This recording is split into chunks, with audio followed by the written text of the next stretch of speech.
Chapter 1. Up, up, lazy cur. To every man upon this earth, death cometh soon or late. And how can man die better than facing fearful odds, for the ashes of his father, and the temple of his gods? Horatio. But what if, stay with me here, what if that man cannot die? Ulrich Voss. I was 6 years old when I first had the dream. I would find myself walking along a beach covered with bones, and the water that cooled on my feet was boiling hot, but the pain never registered. It was the sight of the water running through the empty eyes of the skulls that resembled tears that always got to me. Why would the dead still weep? I will find myself screaming and running in fear, and like all dreams tend to do, I will find myself somewhere else, but now I know this place. It was a small cave back in the mountains, and from within it a red light would shine rhythmically, as if it were breathing. A fear like nothing I have ever known would seize me, because I could hear its call, like 1,000 stabbing blades inside my head. I always wake up screaming. My parents learned to comfort me after this spell of nightmares, which happened unfailingly to me every last day of the month. Like always, when the day breaks, I forget. But not today. Up, up, lazy cur. Ulrich, I say, wake up. I almost did not respond. My focus was held by the flashing blue light that seemed to be pressed beneath my eyelids and the remnants of a dream that stayed with me for a while. The voice of my younger sister entered my ears. She had learned this new word the last time that I saw her, and she was looking for every opportunity to use it. I'm up, I replied lazily as I yawned, reaching back to scratch the side of my neck. I dismissed the blue light against my vision and opened my eyes to see a tiny silver orb floating by my head, my alarm clock. Some might say it said something of my mental state that I had the voice of my little sister screaming in my ears in the morning to wake me up, and I will reply to them that they had never met my sister. That little munchkin is one of the most dangerous people I have ever met. Reaching out for the floating orb, I grabbed it from the air and carefully tucked it in the cupboard next to my cot. The light of the morning sun was shining through the walls of my tent, and the sound of activities around the camp suddenly became louder in my ears. I was always a deep sleeper, and even though I knew I should have been awake earlier, the long and tiring journey up to this place had placed a heavy burden on my endurance. However, I was a bit relieved that the long journey had come to an end and we had finally reached our destination.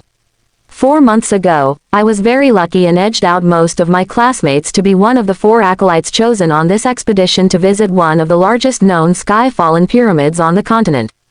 10,000 years ago, they had fallen from the sky, 31 of them, distributed across the known world at intervals that no mage has been able to explain as coincidence.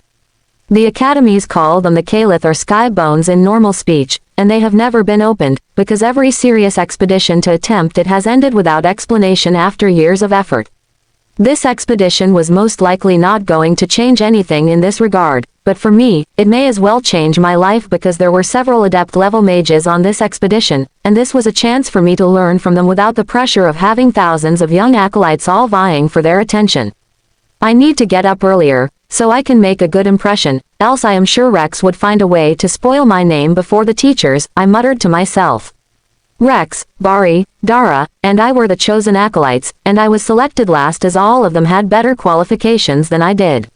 I did not see it as a bad thing. In fact, it was a thing of pride for me because I was the only acolyte here that did not come from a noble house or a rich family, and I was able to reach this position on my own merits alone.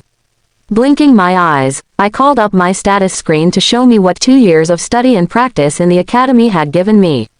Name: Ulrich Voss. Age: 16. Title: Acolyte. Available titles: Anima Depth, 34 Acolyte. Disciplines: Threadwork 38 Acolyte. Surge 31 Acolyte. Spark 9 Initiate Surge Sub-Skill. Auxiliary Skills: Concentration 27 Initiate. Anima Sensitivity 24 Initiate. Observation 21 Initiate. Inscription 19 Initiate. Meditation 14 Initiate. Endurance 13 Initiate. Cooking 12 Initiate. First Aid 8 Initiate. Cartography 6 Initiate. Blessings: Soul Condition: Stable. I look at my status screen with a bit of pride. In 2 years, I have been able to become an acolyte as my manipulation of anima had risen through the ranks of initiate all the way to acolyte, and I had threadwork, this discipline, to thank for it. Threadwork was the manipulation of anima into fine, precise shapes, and I learned that I had a particular talent for it. My father was a leatherworker, and my mother was a seamstress. From an early age, I had nimble fingers and keen eyesight, so my stitching was both delicate and precise. The years of experience working for my parents did not go to waste when my talent for manipulating anima was discovered by an acolyte passing through the town. One thing led to another, and I found myself at the Aldenmere Academy. My mind focused on my core stat, which was anima depth, which was at 34, and I nodded in satisfaction. It had been 33 last month, and if things continued in this manner, it was only a matter of time before I reached the peak of the acolyte grade. Chapter 2. Fixing the porridge. I could stand here gushing over my growth, but admiring past victories without looking forward was one way to slowly lose sight of the future. That was what my father always said, and I believed him. It did not take me long to clean up. I had bathed and cleansed myself before I slept, and it was just for me to do a bit of personal grooming, and then I was ready. I wore my gray acolyte robe that had the sigil of the academy on the back, which resembled a blue lidless eye. The last thing I picked was my acolyte staff. Made from the elemental fuchsia tree, this staff was my most precious treasure, as it was with acolytes and mages. 4 feet long with a smooth shaft, it was a brown rod with a twisted claw at the top, gripping a blue crystal. There were 3 small silver charms I tied around the top of my staff. They came from my sister, mother, and father. Most acolytes would never place such personal items with their staff to distance themselves from mere mortals, but I always thought that this was foolish. Brushing invisible creases from my robe, I pushed open the flap of my tent and walked out to a world that still had not decided what it wanted to be. There was no sun in the sky or the moon, so the surroundings were stuck in that particular gray of early morning that sits between night and actual daylight, that was not dark enough for stars, yet not bright enough for color. Everything in camp existed in shades of ash and pale gold where the cook fires caught it, and above all of it, enormous and absolute and indifferent to the hour, the pyramid. I stopped walking the moment I cleared my tent as I stood in awe at the sight of it. How could I not? Anything that had been clearly designed by an intelligent hand should not be so massive. I had seen the pyramid yesterday on arrival, and the day before that, when it first appeared on the horizon as a dark shape, I had mistaken it for a mountain. I had watched it grow across 4 hours of approach, from an oddity on the skyline into something that reorganized my understanding of scale entirely. I thought by the time we made camp, I had processed it. But I had not processed it. The pyramid filled the southern sky the way a cliff face fills your vision when you stand at its base, simply there, occupying the portion of reality that sky was supposed to occupy. Black, perfectly smooth, angled with a precision that made the surrounding landscape look like an afterthought. It was upside down, so its massive base faced the sky, and its tip was buried an unknown distance into the earth. There were no seams on this pyramid, and even though it had been here for 10,000 years, it had suffered no weathering, and there was no moss or lichen even after 10,000 years of rain. I thought that the pyramid was responsible for the dull morning because its black surface seemed to be drinking the pale morning light and giving nothing back. I stood with my tent at my back and looked at it until my neck ached. Impressive, isn't it? I turned and saw that Dara-Ash was sitting on an overturned supply crate 3 meters to my left, both hands wrapped around a tin cup, watching me with the mild amusement of someone who had already done their staring and moved on. She was the first of the 4 chosen acolytes I had met, 2 weeks before the expedition departed, at the Academy's equipment distribution. I had arrived early to collect my field kit and found her already there, systematically checking every item against a handwritten list and returning 2 that did not meet her standards. She had not introduced herself and had handed me a copy of the list without looking up and said, "You'll want to check yours too. The third years who pack these are notoriously careless." I had checked. She had been right about everything. Dara was ranked 47 in our cohort, 9 ranks above me, and she carried herself in the particular way of someone who had earned their position through sustained effort rather than natural gift. She was not brilliant the way some mages were brilliant, the kind that made it look effortless. She was better than that. What was the word I could use to describe her? Dara was thorough. Her threadwork was 2 points below mine, but her concentration was a full 10 ranks higher, which meant her casts held longer under pressure. I respected that more than raw talent. Talent was something you were handed. Concentration was something you built. "How long have you been up?" I asked. "Long enough." She nodded toward the cook fire at the center of camp. "There's porridge. It's bad, but it's hot." I looked at the cook fire and made a decision I would not fully understand until later.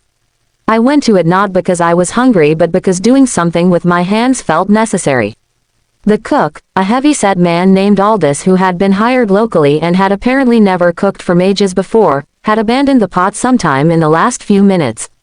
I picked up the ladle, tasted it, the porridge was indeed bad, and so I added salt from the tin beside the fire, then pepper, then found a strip of dried herb in the supply crate nearest the fire that had no label and smelled like it might be thyme, and added that too.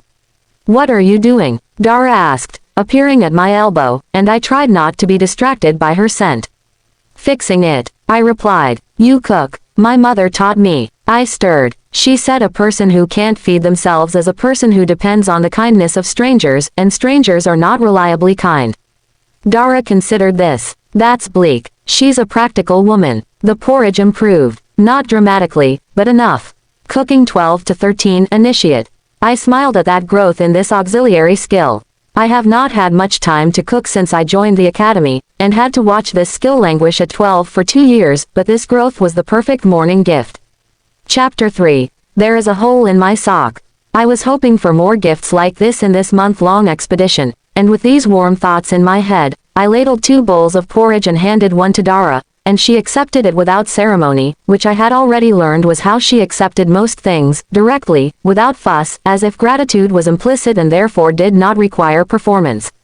It was not hard to see why I was deeply attracted to her, and it helped that she was one of the prettiest girls I had seen. We stood at the fire, and the camp woke up around us, while slowly eating, and I felt a brief flush of happiness in my heart. I am happy to be here. The sound of the flap of a tent opening drew my attention, and I glanced at one of the people I saw every morning and actively wished I had not, Rex Aldrin. He emerged from his tent, which was notably larger than the other acolyte tents, a detail that had not been accidental, already fully dressed, his field coat spotless despite 4 days of expedition travel, his dark hair arranged in the careful way that required either a mirror or a considerable amount of personal vanity. Probably both. I wore my acolyte robes because of the enchantment on them that kept them clean and cool, thereby saving me a lot in cleaning costs and time, but Rex brought a whole wardrobe with him. He was ranked 31 in our cohort, which made him the highest ranked acolyte on the expedition, a fact he managed to communicate without ever quite stating it directly, which was its own kind of skill. Rex was from House Aldrin, one of the 6 founding families of the Academy's patronage council.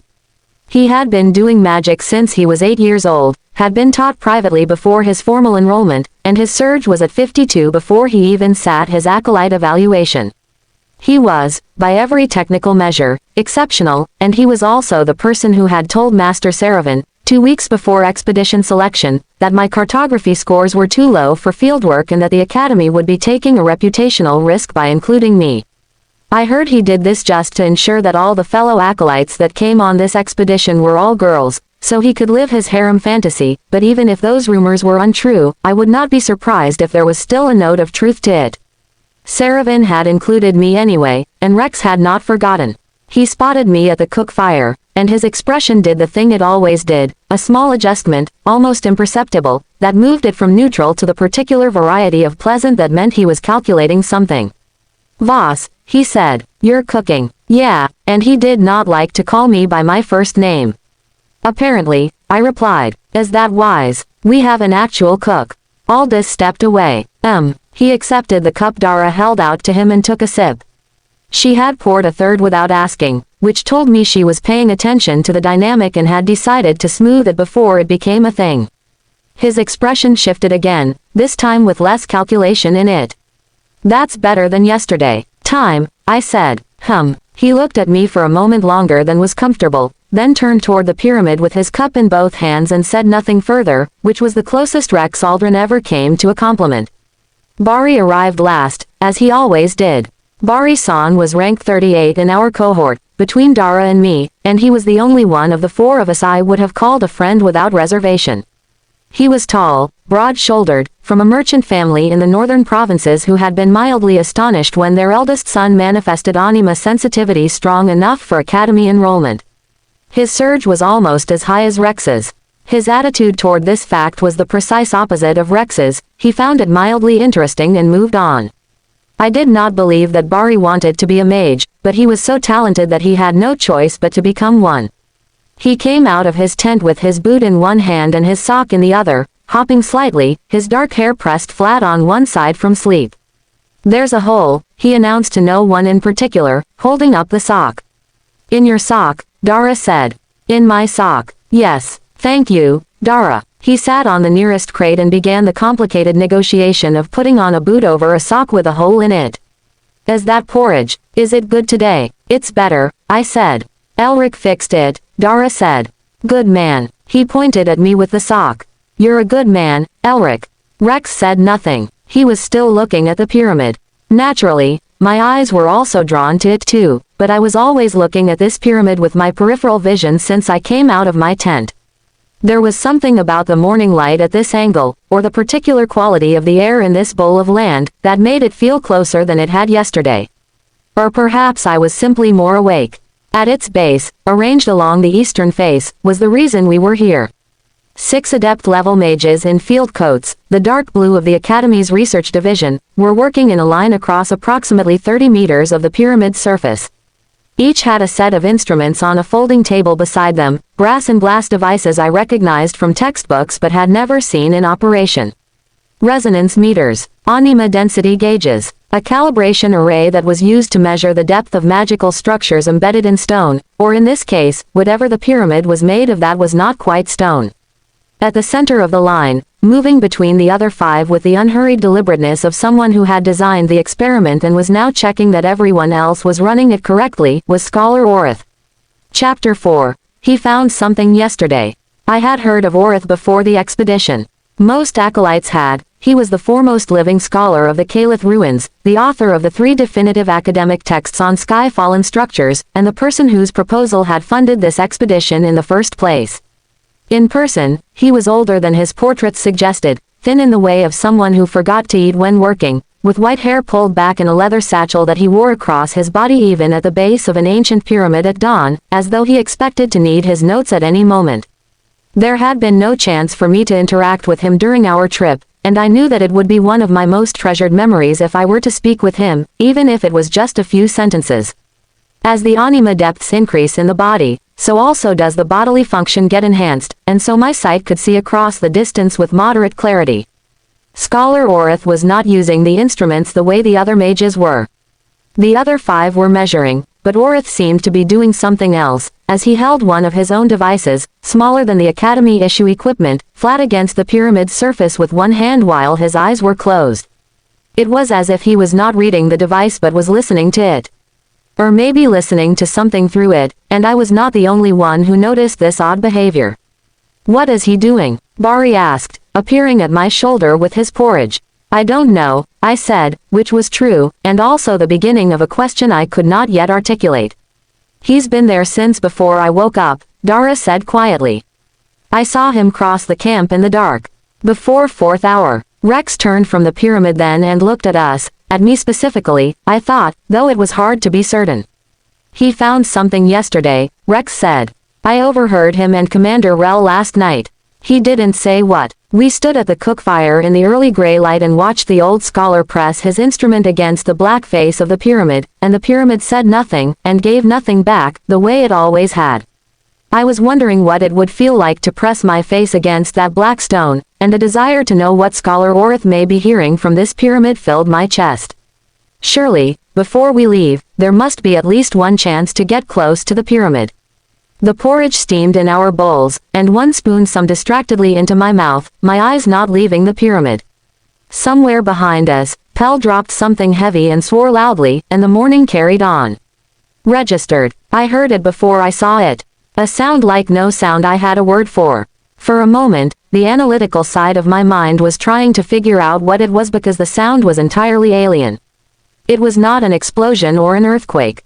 I had once heard the groan of settling earth, and that sound did not quite describe what I just heard. The sound was something beneath all of those.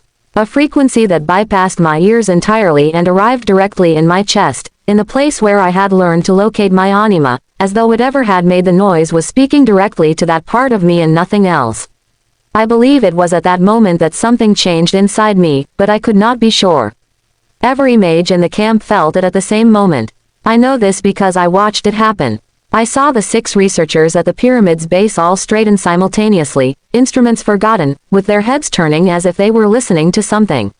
I saw Dara's cup stop halfway to her mouth, and Rex went very still in the particular way he did when he was frightened and did not want anyone to know. Bari said, "What was?" The pyramid answered him, as a deep red pulse that moved through the black surface from somewhere far below, traveling upward the way blood travels through skin when you press your thumb against it and hold it to a flame. The entire pyramid suddenly glowed red, then the light vanished. Then it happened again, and again, the pyramid seemed almost to be breathing. My breath was caught inside my chest as I noticed then they were coming too quickly to count, and the entire eastern face of the pyramid was breathing red light in the gray morning, and every instinct I possessed was screaming at me to back away. In the skies above, black clouds began to gather and revolve as if a tornado was descending upon the earth, and as the wind rose around us, I stood, and I watched because I did not yet understand that understanding could wait. My mind seemed to be searching for comfort, and it looked for the man who should have the answers, and I saw Scholar Orith stepping toward the pyramid. I saw him clearly from across the camp, the older man pressing his palms flat against the pyramid's surface, his leather satchel swinging against his hip, his white head bowed as if in prayer or apology. The 5 academy mages around him were retreating, calling to him, and he was not listening to any of them. "Orith," Commander Rel's voice cut across the camp like a blade. She had emerged from her gray tent already moving, her field coat half buttoned, one hand on the short rod at her belt. "Get away from the structure. Everyone back, now, move." The ground suddenly cracked 10 meters from where I was standing, the earth split along a line running east to west as cleanly as if something enormous had drawn a blade across it, and the sound it made was the sound of the world breaking its own rules. It was a tearing sound that I felt in my back teeth and the soles of my feet simultaneously. I thought the open ground almost resembled a massive mouth opening. For 1 second, nothing came out of it. Then they did. Chapter 5. I am going to die. We had learned about demons in the academy, as they were one of the most dangerous threats against the safety and sanctity of all life on the continent, although that threat had vanished thousands of years ago.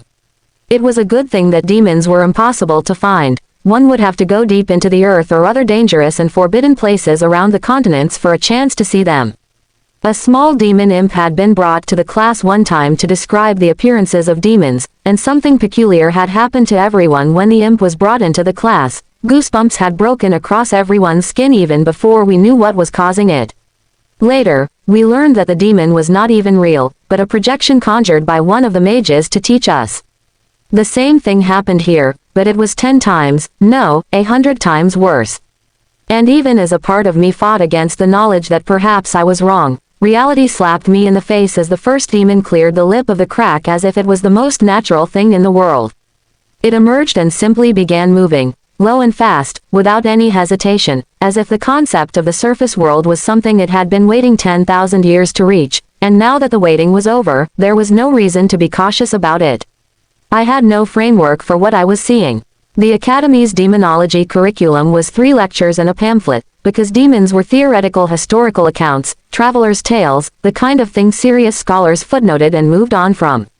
Nothing in 3 lectures and a pamphlet prepared you for the reality of one, not even the projection of that imp.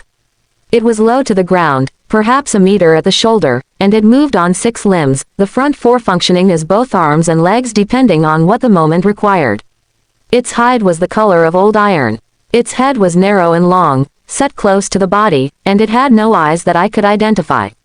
What it had instead were structures along its jaw and the sides of its skull that looked like they might be sensory organs, pale and slightly wet, moving with the small, constant adjustments of something that was always listening. It was as if a spider, a centipede, and, weirdly, a human had been joined together to create this demon. It covered 40 meters in the time it took me to register that I should move. Pell did not move either. He was standing 3 meters from the crack with an empty supply crate in both hands, frozen in the posture of someone whose body had received the threat signal and was waiting for the mind to catch up and issue orders, and the mind was taking too long. The demon went through him like he was not there. I will not describe what happened to Pell in detail. I will say that it was fast, and that the sound it made was not the sound I would have expected, and that I looked away before it was finished, and when I looked back, the demon was already moving again, already past him, already angling toward the next nearest body, which was Bari. Bari, move. He moved. He had his staff out. I had not even seen him draw it, and he flung himself sideways, and the demon's leading limb caught only the edge of his field coat and tore it clean from his shoulder. Bari hit the ground rolling and came up already casting a surge discharge that cracked against the demon's flank and made it check its stride for half a second. Half a second was enough for me to get my own staff up. I cast Spark. It was the wrong spell. I knew it was the wrong spell as I cast it. Spark 9 was a candle flicker. It was the first weak exercise that serious acolytes filed away and forgot. I cast it because it was the only surge cast I could produce quickly enough to matter, and because doing something felt better than doing nothing, and because the alternative was standing still while the demon turned from Bari to me. The spark hit it on the side of the jaw where one of the pale sensory structures was, and I saw several of those white tendrils wiggle like worms. The demon halted. It was a complete stoppage of movement that was extremely unnatural, lasting perhaps a full second, as though the signal between its intent and its body had been briefly interrupted. Then it turned toward me, and even with no eyes, I knew it was looking at me. "That's right," I heard myself say, which was possibly the most foolish thing I had ever done in my life. Here, it came. I will tell you what fighting a demon felt like in the plainest terms I can manage, because the honest account is more useful than a dramatic one. This was a lesson taught to me in the academy, and in this moment of crisis, my mind fell back to my teachings, as they were the only thing I had to hold on to. My auxiliary skills, concentration and observation helped here, I believe, making it so that I could record the most horrific moment in my life in such a dispassionate manner. It felt like being hit by something that did not have a concept of restraint. I did not sense cruelty as the demon came for me. Cruelty implies awareness of the other person's experience. This was simpler and worse than cruelty.